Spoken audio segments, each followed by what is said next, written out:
Magdaragdag ang Philippine National Police o PNP ng tauhan para magsagawa ng mas masusing pagpapatrol sa ilang lugar at daan dulot ng pagtaas ng mga krimen ng mga riding in tandem sa bansa. Ang detalye ng balita tunghayan sa report ni Dan Villegas. Magde-deploy ang Philippine National Police ng mas maraming tauhan nito upang magpatrolya sa mga major roads at tumugon sa mga ulat ng pagtaas ng krimen ng mga riding in tandem.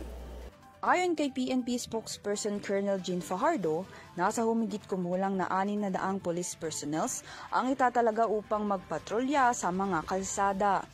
Aniya na ang mga itinalagang tauhan ng pulisya ay i-assign sa mga lugar na laging ginagawa ng krimen kasama ng mga pagpatay ng mga riding in tandems.